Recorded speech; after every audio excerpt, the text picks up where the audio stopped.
নমস্কার, সবাইকে স্বাগত জানাই। এসো গল্প শুনি বাই প্রকৃতি লীনা চ্যানেলে। নানান ধরনের গল্প আমি তোমাদের শোনানোর চেষ্টা করি। সেই বিভিন্ন ধরনের গল্পের মাঝে আজকে নিয়ে এসেছি শিবরাম চক্রবর্তী বিরচিত রম্য রচনা মন্টুর মাস্টার। গল্পগুলো যদি তোমাদের ভালো লাগে তাহলে একটু লাইক আর শেয়ার করে দিও। সঙ্গে যারা সাবস্ক্রাইব করনি এখনো, তারা সাবস্ক্রাইব করে বেল আইকনটিকে একটু প্রেস করে দিও, তাহলেই আমি পেয়ে যাব তোমাদের ভালোবাসার ছোঁয়া। তাহলে আর দেরি না করে চলো শুরু করা যাক শিবরাম চক্রবর্তী বিরচিত মন্টুর মাস্টার। বিএ পাশ করে বসে আছে মিহির। কি করবে কিছুই স্থির নেই। এমন সময় দৈনিক আনন্দবাজারে একটা বিজ্ঞাপন দেখল কর্মখালির। কোনো বনেদি গৃহস্থের একমাত্র পুত্রের জন্য একজন বিএ পাশ গৃহশিক্ষক চাই। আহার ও বাসস্থান দেওয়া হইবেক, তাছাড়া মাসিক বেতন ৩০ টাকা। বিজ্ঞাপনটা পড়েই লাফিয়ে উঠল মিহির। এই একই রকম একটা সুযোগ খুঁজছিল সে। খাওয়া থাকাটা অমনিই হবে, তাছাড়া ৩০ টাকা মাস মাইনে। কিছু কিছু বাড়িতেও পাঠাতে পারবে। এমএ পড়াটাও হবে সেই সঙ্গে। সিনেমা ফুটবল ম্যাচ দেখার মতন পকেট খরচারও অভাব হবে না। একবার তার মনে হলো এই বিজ্ঞাপনটা এর আগেও যেন দেখেছে সে, ওই আনন্দবাজারেই। হ্যাঁ, প্রায় সে দেখেছে। গত বছরও দেখেছিল। তখনই তার ইচ্ছে হয়েছিল একটা আবেদন করে দেয়, কিন্তু তখন সে বিএ পাশ করেনি। খুব সম্ভব ছেলেটি একটি গবাকান্ত। তাই বেতন ভারী দেখে কেউ এগোলেও ছেলে আবার তার চেয়ে ভারী দেখে পিছিয়ে পড়ে। কিন্তু সে পেছবে না, প্রাণপণে পড়াবে ছেলেটাকে। পড়াতে গিয়ে যদি পাগল হয়ে যেতে হয় তবুও। ৩০ টাকা কম টাকা নয়। তার জন্য গাধা পিটিয়ে মানুষ করা আর বেশি কথা কি, মানুষ পিটিয়ে গাধাও বানানো যায়। ভদ্রলোক অতগুলো টাকা কি মাগনা দিচ্ছেন? বিকেলেই মিহির সেই ঠিকানায় গেল। বিয়ের সার্টিফিকেটটা সঙ্গেই নিয়ে গেছিল, কিন্তু ভদ্রলোক তা দেখতেও চাইলেন না। কেবল মিহিরকে পর্যবেক্ষণ করলেন আপাদমস্তক। মিহিরই যেন মিহিরের সার্টিফিকেট। মিহির খুশিই হলো তাতে। অবশেষে ভদ্রলোক বললেন, তোমার জামাটা একবার খোলো তো বাপু। মিহির ইতস্তত করে। জামা খুলতে হবে কেন? বুঝতে পারে না সে। আপত্তি আছে তোমার? না না। মিহির জামাটা খুলে ফেলে। ৩০ টাকার জন্য জামা খোলা কেন? যদি জামাই হতে হয় তাতেও রাজি। তুমি এক্সারসাইজ করো? একটু আধটু। বেশ বেশ। ভদ্রলোককে একটু চিন্তান্বিত দেখা যায়। মিহির ভাবে, এক্সারসাইজ করার অপরাধে চাকরিটা খোয়ালো না তো? নাই বলতো কথাটা, কিন্তু কি করেই বা সে জানবে ভদ্রলোক এক্সারসাইজের উপর এমন চটা? কিন্তু এ তো ভারী আশ্চর্য। সে গ্র্যাজুয়েট কিনা, কোন বছরে পাশ করেছে, এসবের কিছুই তিনি জিজ্ঞেস করছেন না। আর একটা কথা খালি জিজ্ঞাসা করব তোমায়। মিহির পকেটের মধ্যে সার্টিফিকেটটা বাগিয়ে ধরে। এইবার বোধহয় সেই প্রশ্নটা আসবে, আর সে উত্তর দিয়ে চমৎকৃত করে দেবে যে বিয়েতে first class first with distinction পেয়েছে। ভদ্রলোক মিহিরকে আরেকবার ভালো করে দেখে নিয়ে বললেন, তোমার শরীরটা নেহাত মন্দ নয়। ওজন কত তোমার? ওজন? আকাশ থেকে পড়ে মিহির। অবশেষে কিনা এই প্রশ্ন। তা প্রায় ২ মণের কাছাকাছি। বেশ বেশ। কিছুদিন টিকতে পারবে তুমি, আশা হয়। কি বলিস মন্টু? তোর এ মাস্টার মশাই কিছুদিন টিকে যাবে, কি মনে হয় তোর? মিহিরের ছাত্র কাছেই দাঁড়িয়েছিল। সে সায় দিল, হ্যাঁ বাবা, এ মাস্টার মশাইয়ের গায়ে অনেক রক্ত আছে। ভদ্রলোক অবশেষে তার রায় প্রকাশ করলেন। কিছুদিন টেকাটা আসার কথা, বেশ কিছুদিন টেকাটা হলো আশঙ্কার। যাক, সবই শ্রী ভগবানের হাত। মন্টু বাধা দিল, ভগবানের হাত নয় বাবা, শ্রী ছাড়, চুপ। কথার উপর কথা কস কেন? কিছু বুদ্ধি শুদ্ধি হলো না তোর? হ্যাঁ দেখো বাপু, পড়াশোনার সঙ্গে এটিকেটও একে শেখাতে হবে। পিতামাতা গুরুজনের কথার উপর কথা বলা, অতিরিক্ত হাসা, এই সব মহৎ দোষ সারাতে হবে এর। বেশ, আজ থেকেই ভর্তি হলে তুমি। 30 টাকাই বেতন হলো, মাসের 1 তারিখেই মাইনে পাবে। কিন্তু একটা শর্ত আছে, পুরো 1 মাস না পড়ালে, এমনকি একদিন কম হলেও একটা টাকাও পাবে না তুমি। 5 দিন 10 দিন পড়িয়ে অনেক প্রাইভেট টিউটর ছেড়ে চলে গেছে। সেরকম হলে আমি বেতন দিতে পারি না, সে কথা আমি আগেই বলে রাখছি। মন্টু বলল, একজন কেবল বাবা 29 দিন পর্যন্ত ছিলেন, আর একটা দিন যদি কোনো রকমে থাকতে পারতেন, কিন্তু কিছুতেই পারলেন না। থাম, তা তোমার জিনিসপত্র সব নিয়ে এসো গে, আজ সন্ধ্যা থেকেই ওকে পড়াবে। মন্টু, যা মাস্টার মশাইয়ের ঘরটা দেখিয়ে দে, আর ছোট্টু রামকে বলে দে বেতন নিবারকে মাস্টার মশাইয়ের বিছানা পেড়ে দিতে। আগাগোড়াই অদ্ভুত ঠেকছিল মিহিরের, কিন্তু 30 টাকা, একসঙ্গে 30 টাকা মাসের 1 তারিখে পাওয়াটাও কম বিস্ময়ের নয়। চিরকাল মাস গেলে টাকা দিয়েই সে এসেছে, কলেজের টাকা, মেসের টাকা, খবরের কাগজওয়ালার টাকা। এই প্রথম সে মাস গেলে নিজে টাকা পাবে। এই অনির্বচনীয় বিস্ময় প্রত্যাশায় ছোটখাটো বিস্ময়গুলো সে গা থেকে ঝেড়ে ফেলল। সন্ধ্যার আগেই সে জিনিসপত্র নিয়ে ফিরল। বেশ ঘরখানি দিয়েছে তাকে, ভারী পছন্দ হলো তার। এমন সাজানো গোছানো ঘরে এর আগে থাকেনি কখনো। একধারে একটা ড্রেসিং টেবিল, পুরনো হোক, বেশ পরিষ্কার। একটা ছোট বুককেসও আছে, তার বইগুলি সাজিয়ে রাখলো তাতে। আর একধারে পড়াশোনার টেবিল, তার দুধারে 2টো চেয়ার। বুঝলো এই ঘরেই পড়াতে হবে মন্টুকে। সবচেয়ে সে চমৎকৃত হলো নিজের বিছানাটা দেখে। ঘরের একপাশে একখানা খাট, তাতেই তার শোবার বিছানা, চমৎকার গদি দেওয়া, তার উপরে তোষক, তার উপর ধপধপ করছে সদ্য পাট ভাঙা বোম্বাই চাদর। ভারী ভদ্রলোক এরা। না, কেবল ভদ্র বললে এদের অপমান করা হয়, যথার্থই এরা মহৎ লোক। সত্যি খাটে শোবার কল্পনা তার ছিল না। জীবনে কখনো সে গদি মোড়া খাটে শোয়নি। আনন্দের আতিশয্যে সে তখনই একবার গড়িয়ে নিল বিছানায়। আহ, কি নরম! আজ খুব আরামে ঘুমোনো যাবে।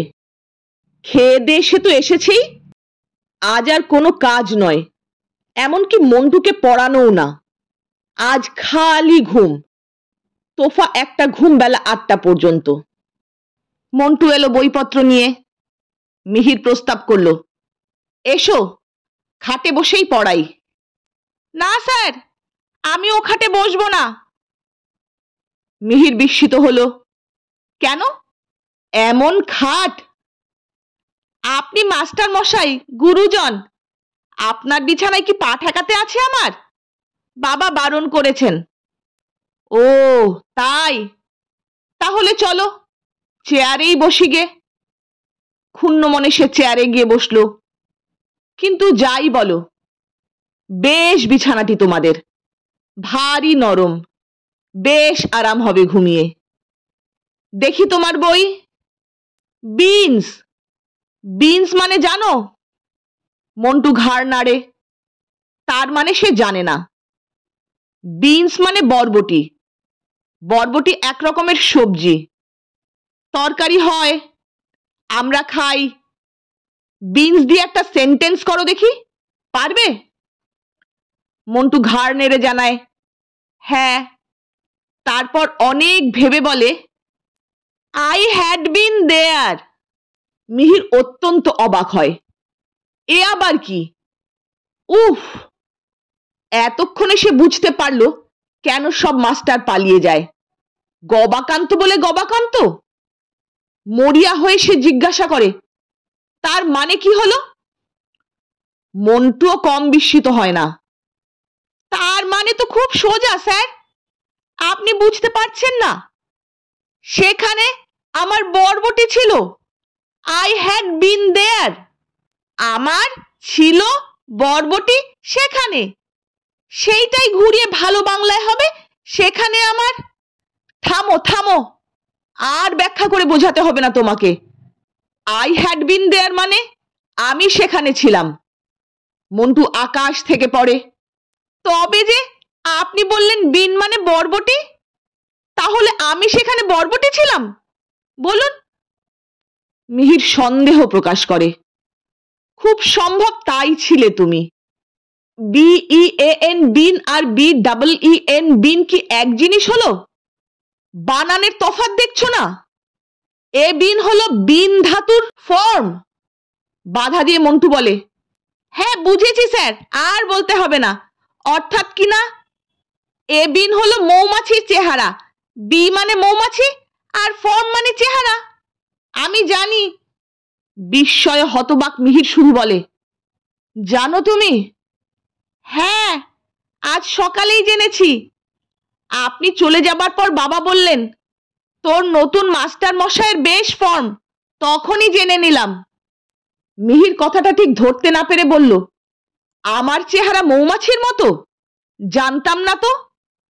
কিন্তু সে কথা যাক, যে বিনস মানে বরবটি, তা দিয়ে সেন্টেন্স হবে এই রকম, পেজেন্টস গ্রো বিনস। অর্থাৎ চাষিরা বরবটি উৎপন্ন করে, বরবটির চাষ করে, বরবটি ফলায়। বুঝলে এবার? মন্টু ঘাড় নেড়ে জানায়, বুঝেছে। অতটা ঘাড় নেড়ো না, ভেঙে যেতে পারে। তোমার তো আর মৌমাছির চেহারা নয় আমার মতো। বেশ, বুঝেছ যদি এই রকম আর একটা সেন্টেন্স বানাও দেখি বিনস দিয়ে। অনেকক্ষণ ধরে মন্টুর মুখ নড়ে, কিন্তু মুখ ফুটে কিছু বার হয় না। মিহির হতাশ হয়ে বলে, পারলে না? এই ধরো, যেমন আওয়ার কুক কুকস বিন, আমাদের ঠাকুর বরবটি রাঁধে। এখানে তুমি কুক কথাটা দুরকম ব্যবহার পাচ্ছ, একটা নাউন আর একটা ভার্ব। আচ্ছা, আর একটা সেন্টেন্স করো দেখি। এতক্ষণে বিনস ব্যাপারটা বেশ বোধগম্য হয়ে এসেছে মন্টুর। সে এবার চটপট জবাব দেয়, we are all human beans. বলো কি, আমরা সবাই মানুষ বরবটি? বরবটি মানুষ? কেন? বাবাকে অনেকবার বলতে শুনেছি যে হিউম্যান বিনস। মাথায় হাত দিয়ে বসে পড়ে মিহির। অর্থাৎ বসে তো ছিলই, মাথায় হাতটা দেয় কেবল। দিনের পর দিন, মাসের পর মাস এই ছেলেকে পড়াতে হবে তাকে। ওহ, এর জন্যই মাস্টাররা টিকতে পারে না। কি করে টিকবে? পড়াতে আসা, কুস্তি করতে তো আসা নয়। রোজই যদি এরকম ধস্তাধস্তি করে দুবেলা ওকে পড়াতে হয়, তাহলেই তো সে গেছে। তাহলে তাকেও পালাতে হবে টিউশনির মায়া ছেড়ে, 30 টাকার মায়া কাটিয়ে, নরম গদির আরাম ফেলে। না, সে কিছুতেই পালাচ্ছে না। একজন 29 দিন পর্যন্ত টিকেছিল, আর একদিন টিকতে পারলেই 30 টাকা পেত। কিন্তু একটা দিনের জন্য 1 টাকাও পেল না। বোধহয় তার কেবল পাগল হতেই বাকি ছিল। পাগল হয়ে যাবার ভয়ে পালিয়েছে। আর একটা দিন পড়াতে হলেই পাগল হয়ে যেত, কিংবা পাগল হয়েই সে পালিয়ে গেছে হয়তো। নইলে 30টা টাকা কোনো সুস্থ মানুষ ছেড়ে যায় কখনো? কি সর্বনাশ! ভাবতেও তার হৃৎকম্প হয়। সে কিন্তু চাকরি ছাড়বে না, পাগলও হবে না, তার দৃঢ় প্রতিজ্ঞা। মন্টু যা বলে বলুক, না পড়ে না পড়ুক, বোঝে বুঝুক, না বোঝে না বুঝুক, মন্টুকে সে বই খুলে পড়িয়ে যাবে, এই মাত্র। ওকে নিয়ে মোটেই সে মাথা ঘামাবে না। আর মাথায় যদি না ঘামায়, পাগল হবে কি করে? নির্বিকার ভাবে সে পড়াবে, কোনো ভয় নেই তার। তার গবেষণায় বাধা পড়ে। মন্টু হঠাৎ জিজ্ঞাসা করে বসে, বেতন নিবারক বিছানা এর ইংরেজি কি হবে স্যার? বেতন নিবারক বিছানা আবার কি? সে একটা জিনিস, বলুন না, ওর ইংরেজিটা জেনে রাখা দরকার। ওরকম কোনো জিনিস হতেই পারে না। হতে পারে নাকি, হয়ে রয়েছে। আপনি জানেন না তাহলে ওর ইংরেজি? সেই কথা বলুন। ওর ইংরেজি হবে পে সেভিং বেড। মন্টু সন্দেহ প্রকাশ করে। সেভিং মানে তো কামানো। ছোট্টুরাম আমাদের চাকর, সে বেতন কামায়, বেতন নিবারকে শোয় না তো সে। তাকে অনেকবার অনেক করে বলা হয়েছে, কিন্তু কিছুতেই সে শোয় না। সেই জন্যই তো এ চাকরটা টিকে গেল আমাদের। বাবা ভারী দুঃখ করেন তাই। কি সব হেয়ালি বকছে ছেলেটা, মাথা খারাপ নাকি এর? যাক, ওসব ভাববে না সে প্রতিজ্ঞাই করেছে মোটেই মাথা ঘামাবে না এদের ব্যাপারে। একবার ঘামাতে আরম্ভ করলে তখন আর থামাতে পারবে না, নির্ঘাত পাগল হতে হবে। আজ আর পড়ানো নয়, অনেক পড়ানো গেল। কেবল মাথা কেন, সর্বাঙ্গ ঘেমে উঠেছে তার ধাক্কায়। আজ এই পর্যন্তই থাক। মন্টুকে সে বিদায় দিল। যাও, আজকের মতন তোমার ছুটি। এইবার একটা তোফা নিদ্রা, নরম গদির বিছানায়। দুবার বউবাজার আর বাগবাজার করেছে আজ। অনেক হাঁটা চলা হয়েছে। ঘুমে তার চোখ জড়িয়ে আসছে। আজ রাত্রে সে খাবে না বলেই দিয়েছে। এক বন্ধুর বাড়িতেই খাওয়াটা সেরেছে বিকেলে। ব্যাস, সুইচ অফ করে এখন শুলেই হয়। নরম বিছানায় সর্বাঙ্গ এলিয়ে দিয়ে আরামে মিহিরের চোখ বুজে এলো। নিদ্রার রাজ্যে সবেমাত্র প্রবেশ করেছে সে। এমন সময় তার মনে হলো সর্বাঙ্গে কে যেন 1000 ছুঁচ বিধিয়ে দিল একসঙ্গে। আর্তনাদ করে মিহির লাফিয়ে উঠল বিছানা ছেড়ে। বাতি জেলে দেখে সর্বনাশ, সমস্ত বিছানায় কাতারে কাতারে ছারপোকা আর ছারপোকা। হাজারে হাজারে লাখ লাখ, গুণে শেষ করা যায় না। শুধুই ছারপোকা। এতক্ষণে বেতন নিবারক বিছানার মানে সে বুঝতে পারল কেন মাস্টাররা টেকে না। ও বাবা, কেবল ছাত্রই নয়, ছারপোকাও আছে তার সাথে। ঘরে বাইরে যুদ্ধ করে একটা লোক পারবে কেন? তবু যে ভদ্রলোক 29 দিন যুঝেছিলেন, কিন্তু শেষ পর্যন্ত পারলেন না, ছেড়ে পালাতে হলো যাকে, তিনি একজন শহীদ পর্যায়ের, সন্দেহ নেই। 30 টাকা মাইনের মাস্টার রেখে বেতন না দিয়েই ছেলে পড়ানো? না, ভদ্রলোক কেবল উদার আর মহৎ নন, বেশ রসিক লোকও বটেন তিনি। মায়া দয়া নেই একটুও, একেবারে অমায়িক। ভীতি বিহবল চোখে সে ছারপোকা বাহিনীর দিকে তাকিয়ে রইল। গুণে শেষ করা যায় না। ও কি মেরে শেষ করা যাবে? আর সারা রাত ধরে যদি ছারপোকাই মারবে তো ঘুমোবে কখন? না, চেয়ারে বসেই আজ কাটাতে হলো গোটা রাতটা। আলো দেখা মাত্র ছারপোকাদের মধ্যে বেশ চাঞ্চল্য পড়ে গেছিল। 2-3 মিনিটের মধ্যে তারা কোথায় আবার মিলিয়ে গেল। মিহির ভাবল, বাপস, এরা রীতিমতো শিক্ষিত দেখছি। যেমন কুচকাওয়াজ করে এসেছিল তেমনি কুচকাওয়াজ করে চলে গেল। আধুনিক যুদ্ধের কায়দা কানুন সব এদের জানা দেখা যাচ্ছে। কোথায় গেল বেটারা? সদ্য পাট ভাঙা ধবধবে চাদরের এক কোণ তুলে দেখে তোষকের গদির খাঁজে খাঁজে থুক থুক করছে ছারপোকা। অন্য ধারেও তাই। আর বেশি সে দেখল না। কি জানি, এখন থেকেই যদি তার মাথা খারাপ হতে থাকে। চেয়ারে গিয়ে বসল, কিন্তু ভয়ে আলো নিবল না। কি জানি, বেটারা যদি সেখানে এসেও তাকে আক্রমণ করে?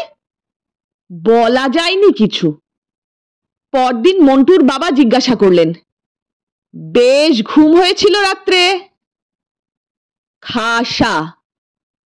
অমন বিছানায় ঘুম হবে না? বলেন কি আপনি? ভদ্রলোক একটু অবাক হয়ে বললেন, বেশ বেশ, ঘুম হলেই ভালো। জীবনের বিলাসী হলো গিয়ে ঘুম। আর বেসন হলো বেগুনি। না বাবা। তা তোমার ঘুমটা বোধহয় বেশ জমাট, ঘুমিয়ে আয়েশ পাও খুব। আগে সে কথা আর বলবেন না। একবার আমি ঘুমিয়ে ঘুমিয়ে পাশের বাড়ি চলে গেছিলাম, কিন্তু মোটেই তা টের পাইনি। বলো কি? আমাদের বাড়ি বর্ধমানে, শুনেছেন বোধহয়। সেখানে বেজায় মশা, মশারি না খাটিয়ে শোবার জো নেই। একদিন পাশের বাড়িতে খুব দরকারে ডেকেছিল আমাকে, কিন্তু ভুলে গেছিলাম কথাটা। যখন শুতে যাচ্ছি তখন মনে পড়ল, কিন্তু অনেক রাত হয়ে গেছে। অত রাত্রে কে যায়? আর দরজা টরজা বন্ধ করে তারা শুয়ে পড়েছে ততক্ষণ। আমি করলাম কি, সে রাত্রে আর মশারি খাটালাম না। পরের দিন সকালে যখন ঘুম ভাঙল মশাই, বলবো কি, দেখি পাশের বাড়িতেই শুয়ে রয়েছি। দারুণ বিস্মিত হলেন ভদ্রলোক। কি রকম? মশায় টেনে নিয়ে গেছে মশাই। সেই জন্যই তো মশারি খাটায়নি। রাত বিরেতে অনায়াসে পাশের বাড়ি যাবার ওইটাই সহজ উপায় কিনা। ভদ্রলোক বেজায় মুষড়ে পড়লেন যেন। মশাতেই যখন কিছু করতে পারিনি, তখন কিসে আর কি করবে তোমায়? তুমি দেখছি টিকেই গেলে এখানে। মিহির বলল, আমার কিন্তু একটা নিবেদন আছে।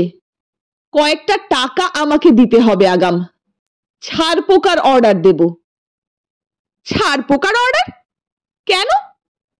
সে আবার কি হবে? ও, আপনি জানেন না বুঝি? ছাড় পোকার মতন এমন মস্তিষ্কের উপকারী মেমোরি বাড়ানোর মহৌষধ আর নাই।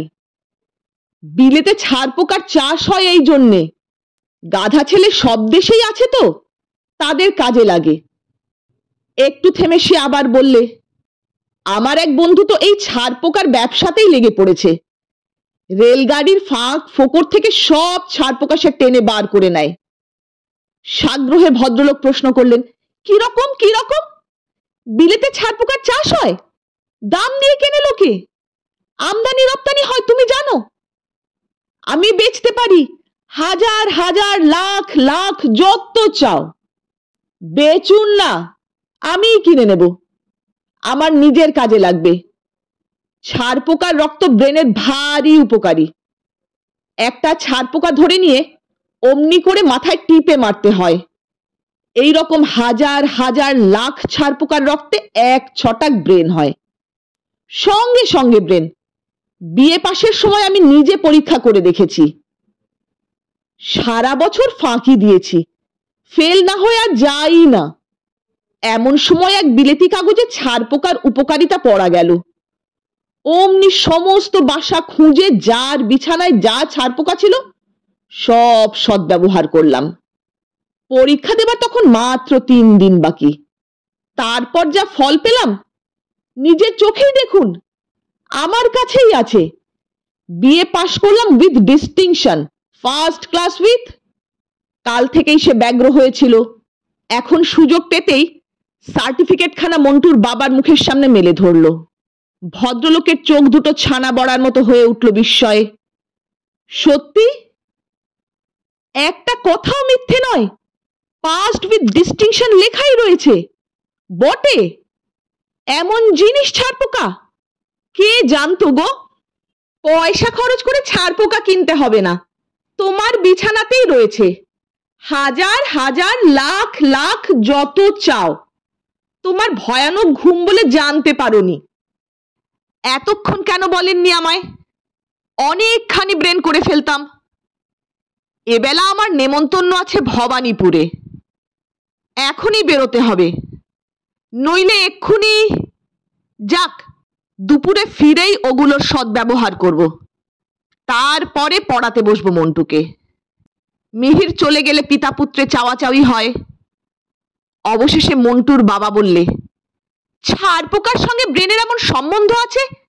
অনেক দিনই এ কথা মনে হয়েছে আমার। ছাড় পোকার ব্রেনটা একবার ভাব দেখি, অবাক হয়ে যাবি তুই। খুঁজ করে এসে কামড়েছে, তক্ষুনি উঠে দেশলাই জালি, আর পাবি না তাকে। কোথায় যে পালিয়েছে তার পাত্তা নেই। মানুষ যে দেশলাই আবিষ্কার করেছে এ পর্যন্ত ওদের জানা। এটা কি কম ব্রেন?